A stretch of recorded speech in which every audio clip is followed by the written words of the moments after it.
Битие, глава 9.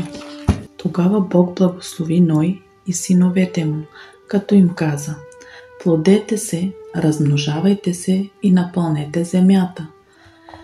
Ще се страхуват и ще треперят от вас всички земни животни и всички небесни птици. Те заедно с всички влечуги по земята и с всички морски риби са предадени в ръцете ви. Всичко живо, което се движи, ще ви бъде за храна. Както ви дадох растителността, така сега ви давам всичко.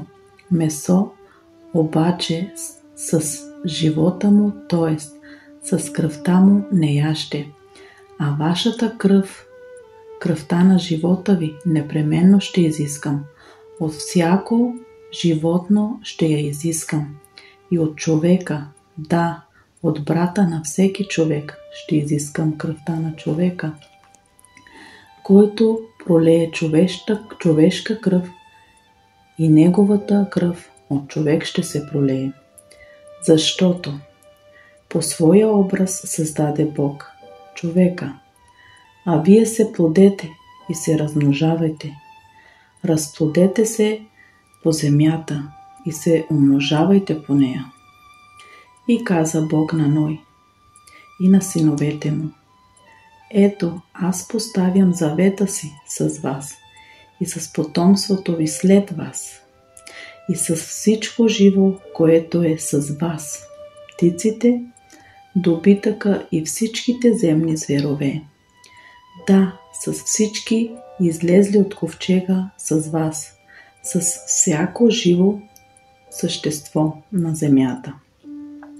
Поставям завета си с вас, че няма да се изтреби вече всяка плът от водите на потопа.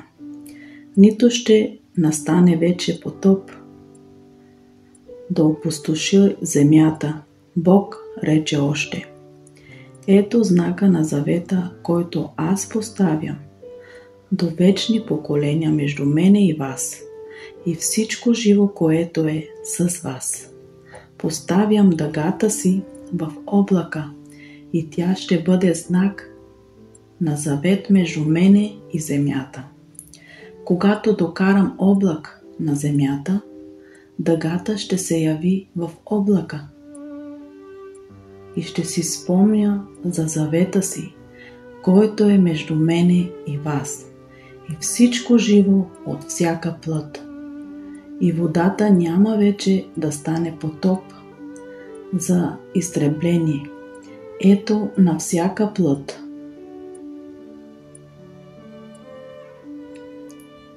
Дъгата ще бъде в облака и ще я гледам, за да си напомням вечния завет между Бога. Всичко живо от всяка плът, която е на земята.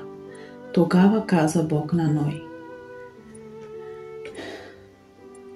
е знакът на завета, който поставя между мене и всяка плът, която е на земята. А излезлите от ковчега Ноеви синове бяха Сим, Хам и Яфет. А Хам беше баща на Ханан. Тези трима бяха Ноевите синове и от тях се насели цялата земя. Тогава Ной почна да обработва земята и насади лозе, и като пи от виното, опи се и се разголи в шатъра си. И Хам, Ханановия баща, видя голотата на баща си и каза на двамата си братя отвън. А Сим и Яфет взеха една дреха и като я сложиха двамата на раменете си, пристъпиха заднешком и покриха голотата на баща си. Лицата им не гледаха назад, да не видяха бащината си голота. Като опрезня Ной, той от виното си и научи какво му бе направил по-малкият му син. И каза: проклет да е Ханан, слуга на слугите ще бъде на братята си. Рече още: благословен Господ Симовия Бог, и Ханан да му бъде слуга на Сим. Бог да разшири земите на Яфет и да се засели Яфет в шатрите на Сим и Ханан да му бъде слуга. След потопа Ной живя 350 години и всичките дни на Ной станаха 950 години и умря. Амин.